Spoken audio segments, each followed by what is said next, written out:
100% job గ్యారంటీతో ISTTM business school admissions open. నమస్తే, నేను Keshav. Welcome to Suman TV. ఆంధ్రప్రదేశ్లోనే కాదు, ప్రపంచవ్యాప్తంగా ప్రఖ్యాతి చెందినటువంటి పుణ్యక్షేత్రం తిరుమల.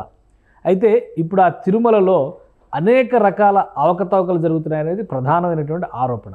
మరోవైపు మఠాలకు చెందినటువంటి ప్రముఖ వ్యక్తులే స్థలాలను కాజేస్తున్నారనేది మరొక ప్రధానమైనటువంటి విమర్శ. కొత్త ప్రభుత్వం ఏర్పడింది, తిరుమలని ప్రక్షాళించాలనేటువంటి డిమాండ్ కూడా ఊపందుకుంటుంది. ఈ నేపథ్యంలోనే ఒక స్వామీజీ నేరుగా ఆత్మాహుతి చేసుకుంటానంటూ ప్రకటన చేశారు.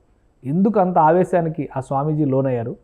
దీని వెనుకున్నటువంటి కారణాలేంటి? ఈ విషయాలన్నీ కూడా మనం తెలుసుకునే ప్రయత్నం చేస్తాం. మనతో పాటు ఏపీ సాధు పరిషత్ అధ్యక్షులు శ్రీనివాసానంద సరస్వతి స్వామీజీ ఉన్నారు. శ్రీనివాసానంద సరస్వతి గారు, నమస్కారం. నమస్తే అండి స్వామి. నమస్తే స్వామి. ఏంటి ఈ విషయం? మీరు ఆత్మాహుతికి సిద్ధమవుతున్నారనేటువంటి ఒక ప్రకటన చేశారు. అంత సీరియస్ అవ్వాల్సినటువంటి, అంత ఆగ్రహించాల్సినటువంటి పరిస్థితి ఏంటి? తిరుమలలో అసలు ఏం జరుగుతుంది? వాస్తవంగా ఇది ఆగ్రహం కాదండి, ఇది ఆవేదన. నమో వెంకటేశాయ, వెంకటేశ్వర సమం స్థానం బ్రహ్మాండే నాస్తి కించన, వెంకటేశ్వర సమోదేవో నా భూతో నా భవిష్యత్. అంటే కలియుగ ప్రత్యక్ష దైవం, కలియుగ వైకుంఠంగా పిలువబడేటటువంటి ఆ వెంకటేశ్వర స్వామి ఈ కలియుగాన్ని రక్షించే మహానుభావుడు. ఈ కలియుగంలో మానవులు చేసినటువంటి తప్పిదాలన్నిటినీ కూడా ఆయన క్షమించి ఈ కలియుగం అంతా కూడా సస్యశ్యామలముగా ఉండేటట్లుగా దీవిస్తూ ఉన్నాడు. అందరి బాధలు ఆయన హక్కుని చేర్చుకొని ఆయన మన బాధల్ని నివారిస్తూ ఉంటే కొద్దిమంది స్వాములు ఆయనకే బాధలు పెడుతున్నారండి. దానికోసం ఈరోజు నాకంటే ముందు ఎంతో మంది, లక్షలాది మంది స్వామీజీలు వచ్చారు. తిరుమలని పాలించే ప్రభుత్వాలకు ముందు ఎంతో మంది, వేలాది మంది రాజులు వచ్చారు. అయినా స్వామీజీలు లేరు, రాజులు లేరు. కానీ వెంకటేశ్వర స్వామి వారు అలాగే ఉన్నారండి. కాబట్టి అది గొప్పది, ఆ స్థానం గొప్పది. స్వామివారు గొప్పవారు. ఆయన చల్లగా ఉంటే మనం చల్లగా ఉంటాం. అందుకోసం వెంకటేశ్వర స్వామి కోసం అవసరమైతే ఎటువంటి ప్రాణత్యాగాలకైనా మేము సిద్ధం అని నిన్న ప్రకటించడం జరిగింది. చూస్తే బాధ, గుండెలు తరుక్కుపోతున్నాయి స్వామి. ఎందుకంటే ఒక గెడ్డ, అంటే వాగు అంటాం మనం, ఆ వాగుని 80 అడుగులు పైన ఉంది. ఆ వాగునేమో 60 అడుగులు కప్పేశారు అక్రమంగా. 60 అడుగులు కప్పేసి అటుపక్క ఇటుపక్క ఉండేటటువంటి వృక్ష సంపద, తిరుమలలో ఉండేటటువంటి ప్రతి వృక్షాన్ని కూడా, ప్రతి మొక్కని వనదేవతలుగా, ప్రతి చెట్టుని ఋషులుగా మనం భావిస్తాం. అలాంటి దాదాపుగా 400 చెట్లని నిర్దాక్షిణ్యంగా నేలకు పడగొడితే టీటీడీ అధికారులు ఏం చేస్తున్నారండి? ఎక్కడైనా మనం ఒక రోడ్ అండ్ బిల్డింగ్స్ వాళ్ళ R&B వాళ్ళు అధీనంలో ఉండే చెట్టుని కానీ మనం పడగొడితే వెంటనే నాన్ బెయిలబుల్ కేసు మన మీద బుక్ చేస్తారే. అటువంటిది 400 సుమారుగా చెట్లు, ఆ మొదళ్ళు అవన్నీ ఆ వాగులో పడి ఉంటే ఎటువంటి చర్యలు చేపట్టాలి? విశాఖ శారదాపీఠం ఈ స్వామి పైన, సిబ్బంది పైన ఏమిటి ఇంత దారుణం? ఏమిటి తాత్సర్యం? 60 అడుగులు కప్పి 40 అడుగులు కట్టడాలు ప్రారంభించారు. 20 అడుగులేమో ఏదైనా వెనక్కి ఏదైనా వాహనం వస్తే దానికోసం ఆ 20 అడుగు స్థలం ఉంచారు. అంటే ఈరోజు ఒకప్పుడు 80 అడుగులు నీరు ప్రవాహం 20 అడుగులకి కుదింపబడింది. రేపు మన సుమన్ టీవీ సాక్షిగా అడుగుతున్నాం, రేపు ఎప్పుడైనా వరదలు వస్తే ఏమైనా గ్యారంటీ ఉందా? రావని. కేదార్లో వరదలు వచ్చాయి, ఏమైందండి? ఆ కేదారు వాగుల్లో, కేదారి నది ప్రవాహంలో కట్టినటువంటి అపార్ట్మెంట్స్ ఇవన్నీ కూడా ఏమయ్యాయండి? మనం ప్రత్యక్షంగా చూసాం. అలాంటిది ఇక్కడ జరగకూడదని, వెంకటేశ్వర స్వామికి అలాంటి అపచారం జరగకూడదు, ఆయనకు చెడ్డ పేరు రాకూడదు, అపవాదు రాకూడదు. ఆక్రమణలకు గురైన అనేటువంటిది మీ ఆరోపణ? లేదంటే ప్రభుత్వం అధికారికంగా శారదాపీఠానికి అక్కడ టీటీడీ నుంచి స్థల సేకరణ జరిగింది, అక్కడే నిర్మాణం జరుగుతుంది అనేటువంటి ఒక క్లారిటీ ఇస్తున్నారు. ఎలాంటి ఆక్రమణలు లేవు అంటారా? నిజమేనా అది? వాళ్ళు మీకు వాట్సాప్ చేయమంటే చేస్తానండి. ఆ పేపర్స్లో ఎంత ఆక్రమణ చేశారు. వారు 5,000 SFT మాత్రమే ఇచ్చారండి శారదాపీఠానికి, విశాఖ. అటువంటిది ఆయన 2,150 SFT ఆక్రమణ చేశారని వాళ్ళే తెలియజేస్తున్నారు. వారి వెబ్సైట్ లో కూడా పెట్టారు. ఎంత దారుణం అండి ఇది. అంటే రేపు ఏదైనా వరద ప్రవాహం వస్తే ఆ ఉండే గ్రావెల్ కొట్టుకుపోతే, కింద ఉండేటటువంటి ఆ మట్టి పోతే తప్పనిసరిగా 6 అంతస్తుల బిల్డింగ్ డ్యామేజ్ అయిపోతుంది, పడిపోతుంది. అది పడిపోతూ పక్క మఠాల మీద పడిపోతుంది. ఆ రోజు జరిగే ప్రమాదానికి, ఆ రోజు జరిగే ప్రాణహానికి ఎవరు బాధ్యత వహిస్తారు? విశాఖ ఈ శారదాపీఠం స్వామి బాధ్యత వహిస్తా, లేకపోతే టీటీడీ అధికారులు నిద్రపోయి ముద్దు నిద్రలో ఆయనకి ఇష్టారాజ్యంగా పెర్మిషన్లు ఇచ్చేసినటువంటి టీటీడీ అధికారులు ఆ రోజు ప్రాణాలకి బాసటగా నిలబడతారా? ఎవరు బాధ్యులండి? కాబట్టి ఇంతకంటే దారుణం ఏముందండి? ఇక్కడ మీకు ఇచ్చినటువంటి ఆ పీఠానికి, స్థలం, మఠానికి పూజలు చేయమని, యజ్ఞాలు చేయమని, యాగాలు చేయమని, భజనలు చేయమని, ఎవరైనా భక్తులు వస్తే పిడికిడ అన్నం పెట్టమని, అలాగే భక్తులకి పాదయాత్ర చేసుకుని వచ్చే వాళ్ళకి నీడను కల్పించమని ఒక రూము ఇమ్మని ఇస్తే, కనీసం ఎక్కడ హోమగుండం కానీ ఒక పూజ కానీ ఏమీ లేదండి. పూర్తిగా వ్యాపారం, గదులు వ్యాపారం, ఆ ఫంక్షన్ హాలు లోన ఉన్న పెళ్లిళ్ళ గదులు వ్యాపారం. అంటే మీరు చేస్తున్న నిర్వాహకం ఇదండి. ఎంతో అదృష్టం ఉంటే కదండి తిరుమలలో ఆ స్థలం అనేది మీకు కేటాయిస్తారు. ఒక విషయం అంటే శారదాపీఠం స్వామీజీ కూడా గవర్నమెంట్ మారిన తర్వాత ఒక ప్రకటన చేశారు, ఎక్కడ ఎలాంటి అక్రమాలకి పాల్పడలేదు అనేటువంటి ఒక మాట చెప్పారు. మీరు చేస్తున్నటువంటి ఆరోపణలు తిరుమలలో 2000 గజాలు ఆక్రమించారంటున్నారు. చాలా చోట్ల భూములు శారదాపీఠానికి అప్పటి ప్రభుత్వం, గత ప్రభుత్వం కేటాయించింది అనేటువంటి విమర్శ పైన మీ అభిప్రాయం ఏంటి? వాస్తవంగా ఆయనకి 5000 ఎస్ఎఫ్టీ కేటాయించారండి. ఈ రోజు తిరుమలలో మీరు వెబ్సైట్లో చూస్తే ఆ పేపర్స్ కూడా నా బ్యాగ్లో ఉన్నాయి, నేను ఇమ్మంటే మీకు చూపెడతాను. ఎంత ఆక్రమించారో టీటీడీ వాళ్ళు వెబ్సైట్లో పెట్టారు, అధికారిక వెబ్సైట్లో. మరి దీనికి ఏం సమాధానం చెప్తారు ఆయన? విశాఖపట్నంలో భీమిల్లో 15 ఎకరాల భూమి అడిగారు జగన్మోహన్ రెడ్డి. దేనికోసం? యజ్ఞాలు యాగాలు చేసుకుంటాము అని. తర్వాత ఈ శాంక్షన్ అయిపోయిన తర్వాత మేము దాన్ని వాని కమర్షియల్గా మేము వాడుకోవడానికి అనుమతి ఇవ్వండి అన్నారు. అసెంబ్లీలో చర్చ జరిగి దానికి అనుమతి ఇచ్చారు. ఏమిటండి ఇది? ఒక ఆశ్రమానికి భూమి దేనికి ఇస్తారండి? వ్యాపారం చేసుకోవడానిక? హోటల్స్ కట్టుకోవడానిక? 5 స్టార్ హోటల్స్ రాగా నిర్మాణం చేసుకోవడానిక? గదులేమో వ్యాపారం చేసుకోవడానిక? అలాంటప్పుడు కాషాయం ఎందుకండి? అలాంటప్పుడు అక్కడ పీఠానికి పేరు ఎందుకండి? తీసేసి మామూలు బట్టలతో నువ్వేదో హోటల్స్ కట్టుకో, ఎవడు అడిగేవాడు లేడు. కాషాయం ముసుగులో, పీఠం ముసుగులో, స్వామీజీ ముసుగులో ఎంత అవసరమా? రేపు ఏదైనా డ్యామేజ్ జరిగింది, స్వామీజీల మధ్య జరుగుతున్నటువంటి ఘర్షణగా చూడాలా, ఇది నిజంగానే ధర్మం కోసం జరుగుతున్నటువంటి పోరాటంగా చూడాలా? స్వామీజీల మధ్యలో ఘర్షణ ఏముంటుందండి? తప్పు చేసేసారు. హిందూ ధర్మం కోసం అమ్ముడిపోయాడు ఆయన. జగన్మోహన్ రెడ్డికి అమ్ముడిపోయాడు. జగన్మోహన్ రెడ్డి ఇన్ని ఆలయాల మీద దాడులు చేశారు. జగన్మోహన్ గారి మీద మాకు వ్యక్తిగతమైన ద్వేషం లేదండి. కానీ ఆయన హిందుత్వానికి ఎంత ఇబ్బంది పెట్టారు. ఎంత ఇబ్బంది అంటే, రామతీర్థంలో రాముడికి పీక శిరస్సు ఖండించిన ఒక దోషిని పట్టుకోలే. అంతర్వేదిలో రథం దగ్ధం చేసిన పిచ్చోడు ఎవడో చేయించాడు అన్నారు. పిచ్చోలు పీకలు కోసేస్తున్నారు అన్నారు. పిఠాపురంలో 28 ఆలయాలు, దేవతా విగ్రహాలు ముక్కలు చేస్తే ఎవరో మతి స్థిమితం లేనివాడు ఈ పని చేశాడు అన్నాడు. అంటే పిచ్చి వాళ్ళకి హిందూ దేవాలయాలు, హిందూ దేవుళ్ళు, రథాలు మాత్రమే కనిపిస్తాయా? ఈ మతి స్థిమితం లేని వాళ్ళకి రోడ్డు మీద రాజకీయ నాయకుల విగ్రహాలు ఉన్నాయి కదా, వాటి చెయ్యిలు పగలగొట్టి కదా, దానికి సెక్యూరిటీ ఉండదు. ఆలయాలు తాళాలు పగలగొట్టి విగ్రహాలు ముక్కలు చేస్తే అంత అంత పిచ్చివాడికి అంత అవసరమా? అంటే జగన్మోహన్ రెడ్డి గారు హిందువులు పిచ్చివాళ్ళు చేశారు. ఓట్లు వేసి గెలిపించినందుకు నోటికి మట్టి కొట్టారు. ఆ హిందువుల మీద ప్రతీకారం తీర్చుకున్నారు. ఇన్ని జరిగేటప్పుడు కొత్త ప్రభుత్వం వచ్చింది. మీరు ప్రభుత్వానికి దీనికి సంబంధించి అంటే గతంలో జరిగినటువంటి ఆలయాలపైన దాడులు కావచ్చు, ఇప్పుడు తిరుమలలో ఆక్రమణలు కావచ్చు, అలానే శారదాపీఠంకి అనేక చోట్ల భూముల కేటాయింపు జరిగింది అంటున్నారు. ఈ అంశాలపైన నివేదించేటువంటి అవకాశం ఉందా? తప్పనిసరిగా అండి. పిన్ టు పిన్ ఏదైతే చంద్రబాబు నాయుడు గారు మన తిరుమల వచ్చి సతీ సమేతంగా వచ్చి ఆయన చూసి బాధపడి తిరుమల క్షేత్రం నుండే ప్రక్షాళన ప్రారంభిస్తున్నాము అని ఒక ప్రకటన చేశారు. చాలా ఆనందపడ్డాం, మేము స్వాగతించాం. తిరుమల ఆధ్యాత్మిక క్షేత్రం, తిరుమల ధార్మిక క్షేత్రం, అది ఒక దైవ క్షేత్రం. దాన్ని వ్యాపార కేంద్రంగా మార్చేశారు. మనం చూసాం.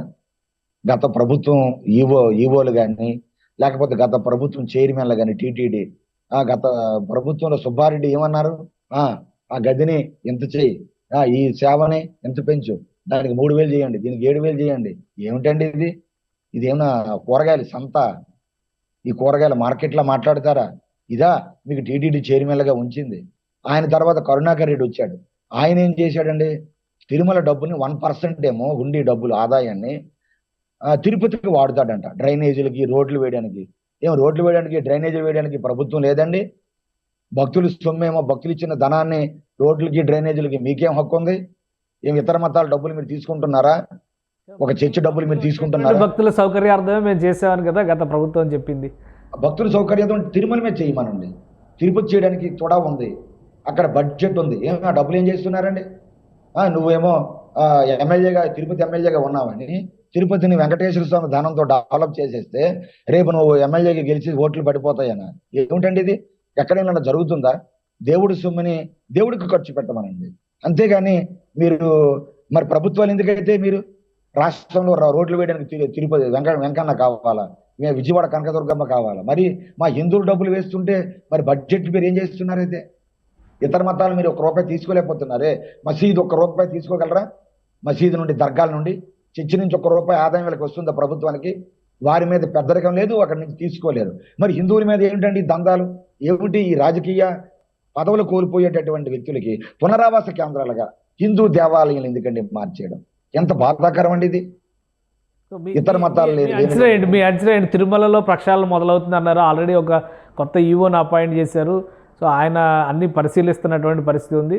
ముఖ్యంగా ఈ భూదందాలు, మఠాల మధ్య జరుగుతున్నటువంటి ఘర్షణలు, ఆల్రెడీ తిరుమలలో చాలా ముఖ్యమైనటువంటిది హరిరామ్జీ మఠం విషయంలో కూడా గత ప్రభుత్వ హయాంలో చాలా అభ్యంతరకరమైనటువంటి ఘటనలు జరిగిన పరిస్థితి ఉంది.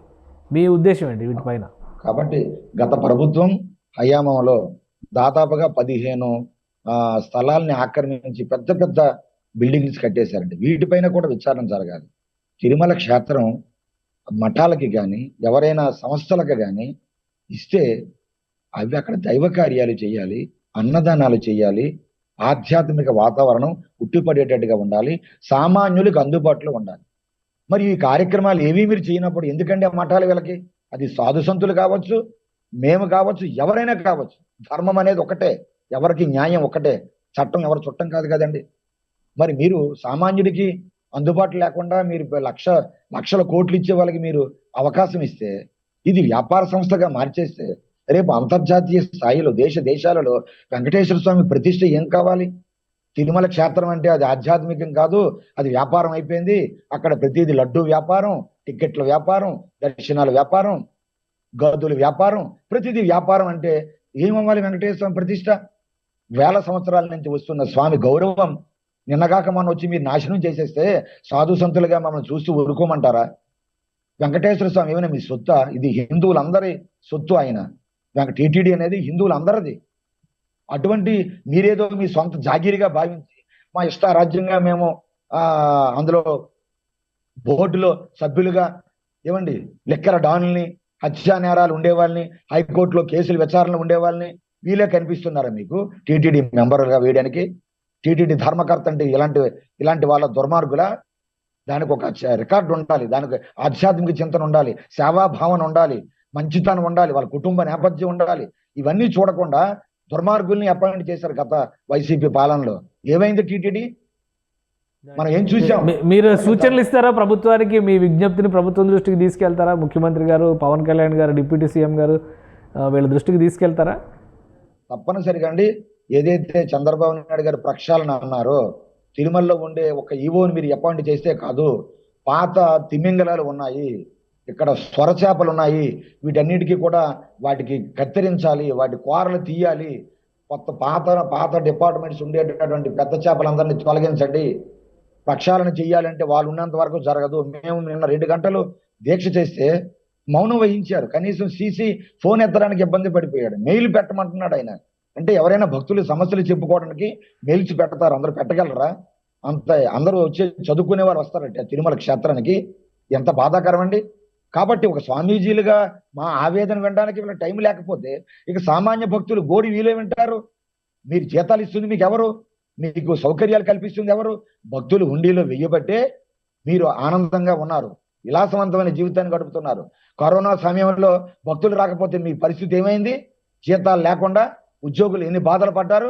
అలాంటి భక్తులు మిమ్మల్ని నిలబెడితే ఆ భక్తులే మీకు దేవుళ్ళు. వెంకటేశ్వర స్వామి తర్వాత రెండవ దేవుళ్ళు భక్తులు. అటువంటి వాళ్ళని ఎంత గౌరవంగా మీరు చూడాలి.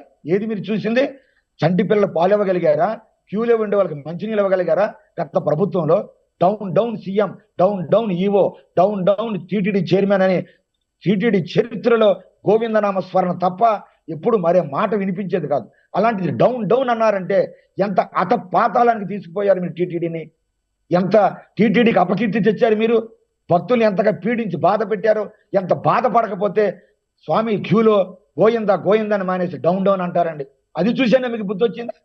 అందుకే మీ ప్రభుత్వానికి వెంకటేశ్వర స్వామి ఈ ప్రభుత్వానికి శాస్తి చేశాడండి. నామరూపం లేకుండా చేసేసాడు. టీటీడీ వ్యవస్థని నాశనం చేశారు 5 ఏళ్లలో. కాబట్టి మేము స్వాగతిస్తున్నాం. చంద్రబాబు నాయుడు గారు, పవన్ కళ్యాణ్ గారు, బీజేపీ పెద్దలు అందరూ బాగుండాలి. కూటమి పాలన బాగుండాలి. ప్రక్షాళన మొత్తం ఎవరెవరైతే ఉన్నారో ఆ అధికారులని, ఏఈఓలు, జేఈఓలు, లేకపోతే సూపరింటెండెంట్స్, డిప్యూటీ సూపరింటెండెంట్స్, వీళ్ళందరినీ కూడా మార్చాలి. బాగా తిని వీళ్ళందరూ కూడా చాలా మంది, అందరినీ మేము అనడంలే, అక్కడక్కడ మంచి వారు కూడా ఉన్నారు. కానీ ఎక్కువ మంది వారి బరి తెగించి వ్యవహరించారు. వారు ఈ లక్ష్మణ రేఖ దాటిపోయారు. లక్ష్మణ గీత దాటారు. ఆ గీత దాటే వాళ్ళందరికీ కొరడా జలిపించండి, శాస్తి చేయండి, సస్పెన్సులు చేయండి, దూరం పెట్టండి, టీటీడీ క్షేత్రాన్ని కాపాడండి. భక్తుల విశ్వాసాలుగా గాయపరచకండి, భక్తుల మనోభావాలని గౌరవించండి. తద్వారా మీ ప్రభుత్వానికి మంచి పేరు ప్రఖ్యాతులు తీసుకురావాలని ఈ సందర్భంగా మేము మరీ ప్రభుత్వానికి కోరుతున్నాం స్వామి. అలాగే ఇప్పుడు రాష్ట్ర వ్యాప్తంగా కూడా కొన్ని ఇన్సిడెంట్స్ జరిగినాయి. మీరు ఏపీ సాధు పరిషత్ చైర్మన్గా ఉన్నారు. సో మీ యాక్టివిటీ ఏ విధంగా ఉండొచ్చు? రాబోయే రోజుల్లో గతంలో జరిగినటువంటి దాడులు కానీ వాటిని నివారించాలంటే మీ చర్యలు ఏ విధంగా ఉండే అవకాశం ఉంది? స్వామి, ఈరోజు మీడియా ఎలాగైతే మీరున్నారో, సోషల్ మీడియా కానీ లేకపోతే ఎలక్ట్రానిక్ మీడియా, ప్రింట్ మీడియా, స్వామీజీలను కూడా మేము ఒక మీడియా పాత్రని మేము పోషిస్తున్నాం. వారు చేసిన తప్పుల్ని అడ్డుకుంటున్నాం. ఈరోజు రాష్ట్రంలో మీలాంటి Suman TV channels, YouTube channels ఎక్కడ ఏది జరిగిన వెంటనే స్పందించి సమాజాన్ని చైతన్యం చేస్తున్నారు. అది కూడా మీలాంటి వారి సంస్థలు లేకపోతే ఇంకా బరితెగించిద్దరు వీళ్ళ ఆడిందే ఆట, పాడిందే పాట అయిపోను. కాబట్టి ఈ రాష్ట్రంలో ఇన్ని సంఘటనలు జరిగినా దాని మీద అలుపెరగిన పోరాటం చేసాం. ఎంతకని చేస్తామండి. కాబట్టి మీలాంటి వాళ్ళు మాకు సహకారం కావాలి. ఈ రాష్ట్రంలో ఏదైతే దుశ్చర్యలు జరిగాయో వారి దోషులు ఎవరినో నిగ్గు తేల్చాలి. ఎంత బాధాకరం అండి అంటే, చిత్తూరు జిల్లాలో అక్కడ ఒక ఆశ్రమ మఠం ఉంటే స్వామి అచ్యుతానంద గారని అర్ధరాత్రి ఆయన మఠం పక్కనే భూములు, విలువైన భూములు ఒక 10 ఎకరాలు ఉన్నాయంటే అక్కడ ఉండే వైసీపీ నేతలను చంపేశారండి. చిత్తూరు జిల్లాలో ఎక్కడో కాదండి. అక్కడ ఉండే ఆశ్రమంలో వంట చేస్తున్న ముసలావిడిని బట్టలు ఇప్పేసి తుప్పల్లో పడేశారండి. ఎంత దారుణం అండి. ఒకసారి మీరు యూట్యూబ్ లో చూస్తే అవన్నీ వస్తాయి. అంటే ఆస్తులు, అక్కడ ఆశ్రమానికి ఆస్తులు ఉన్నాయంటే, ఆశ్రమానికి భూములు ఉన్నాయంటే స్వామీజీనే చంపేస్తారు. మీకు నచ్చిన దందాలు చేసేస్తారు. దేవుణ్ణి కూడా చూడరు. మీరే దేవుళ్ళుగా చలామణి అయిపోతారు. దేవుడు భూములు మింగేశారు. సింహాచల దేవస్థానం భూములు ఏమయ్యాయండి?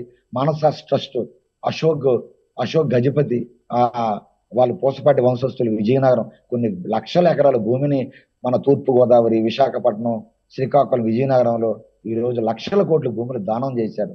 వాళ్ళకి ఏమీ అక్కర్లే. అలాంటి వాడిని ఏం చేశారండి? అశోక్ని అర్ధరాత్రి తీసేసి సంచయితైనటువంటి ఒక ఏమీ తెలియనటువంటి అక్కడ విషయాలు ఆయన్ని పెట్టేసి మానస ట్రస్ట్ భూములని లాగేశారు. ఇవి సమాజానికి తెలియదా?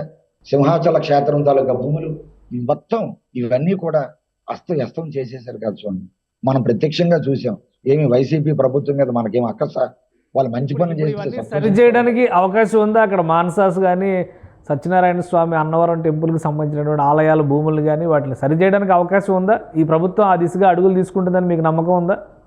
నమ్మకం ఉందండి. ఎందుకంటే భారతీయ జనతా పార్టీ, పవన్ కళ్యాణ్, జనసేన కలిశారు కాబట్టి ప్రజలు కోటి ఆశలతో వీళ్ళకి అఖండమైన మెజారిటీ ఇచ్చారు. అవన్నీ కూడా భక్తుల తాలూకా మనోభావాలను గౌరవించి ఆలయ క్షేత్ర పవిత్రతను కాపాడి మంచి సుపరిపాలన అందించడం కోసమే జగన్మోహన్ రెడ్డిని బయటికి పంపించి ఈ కూటమిని ఆదరించారు. ఆ హామీలన్నీ నిలబెట్టుకోవాలి. ప్రజల ఆకాంక్షల్ని ప్రతిబింబించాలి. తప్పక మంచి పరిపాలన అందిస్తే మాకు ఆశాభావన ఉన్నది. తప్పక వీరు బీజేపీ పాలన, బీజేపీ వాళ్ళు ఎక్కడుంటే హిందూ ధర్మానికి పెద్దపీట వేస్తారు. బీజేపీ మంత్రులుగా ఉన్నారు, బీజేపీ వాళ్ళు కూడా ప్రభుత్వంలో లింక్ అయి ఉన్నారు కాబట్టి. అలాగే పవన్ కళ్యాణ్ గారు కూడా వెంకటేశ్వర స్వామి అంటే వారికి కూడా చాలా గౌరవ భావన. ఇప్పటికీ తిరుమల క్షేత్రంలో జనసేన వారు పంపించి అక్కడ వ్యవస్థనంతా కూడా చూడండి, ఏ ఏ పరిస్థితులు ఉన్నాయో అడుగుతున్నారు. కాబట్టి మాకైతే భావం ఉన్నది ఈ కూటమి ప్రభుత్వంతో. రాజకీయాలతో సంబంధం ఉందా లేదా? ఓన్లీ ధార్మిక అంశాలపైన మాత్రమే మాట్లాడుతున్నారా? రాజకీయాలతో ఏమైనా సంబంధాలు ఉన్నాయా? తప్పనిసరిగా అండి, తప్పు చేస్తే మాకేం రాజకీయాలతో సంబంధం లేదు. కానీ తప్పు చేస్తే మాత్రం ఎవరిని విడిచిపెట్టమండి. మేము కాషాయం కట్టుకుంది దానికి. స్వామి వివేకానంద ఒక మాట అంటారు, భారతదేశం ఎప్పుడు బాగుండాలంటే కాషాయం, ఖద్దర్, కాకి ఈ మూడు బాగుంటే దేశం సస్యశ్యామలంగా ఉంటుందన్నారు. కాషాయం అంటే స్వామీజీలు, ఖద్దర్ అంటే రాజకీయ నాయకులు, కాకి అంటే రక్షక భటులు. ఈ రెండు రక్షక భటులు కాకి, ఖద్దరు తప్పు చేస్తే సరిదిద్దాల్సిన బాధ్యత కాషాయం మా పైన ఉన్నది. ఎందుకు? మాకెవరూ లేరు, సమాజమే మా దేవాలయం. సమాజంలో ఉండే అందరూ మా తాలూకా కుటుంబం, వసుదైక కుటుంబంగా మేము భావిస్తాం. కాబట్టి ఈ రెండు తప్పు చేసి గాడి పెట్టాల్సిన గురుతర బాధ్యత మా మీద ఉంది. ప్రశ్నిస్తాం, మరి అంతటి వారైనా కూడా సరిదిద్దుకోమంటాం. వినకపోతే ఉద్యమాలు బాట పడతాం. కాబట్టి ప్రభుత్వ పెద్దలు కలుస్తారా ఈ దిశగా? తప్పనిసరిగా అండి, ప్రభుత్వ పెద్దలను కలుస్తాం, వారికి జరుగుతున్న ప్రతి విషయాన్ని చెప్తాం.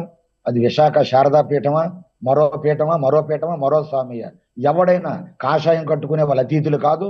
కాషాయం కట్టుకొని సమాజానికి, ధర్మానికి సేవ చేయకపోతే ఈ శ్రీనివాసానందైనా ఒకటే, లేకపోతే మరొకరైనా ఒకటే. ధర్మానికి ఉపయోగపడకపోతే, సనాతన ధర్మాన్ని గౌరవించకపోతే, ఈ ఆశ్రమం, ఈ మఠం, ఈ పీఠం హిందూ ధర్మాన్ని చక్కదిద్దకపోతే పక్కకు తప్పుకోండి, వదిలేయండి, మరొకరు వస్తారు.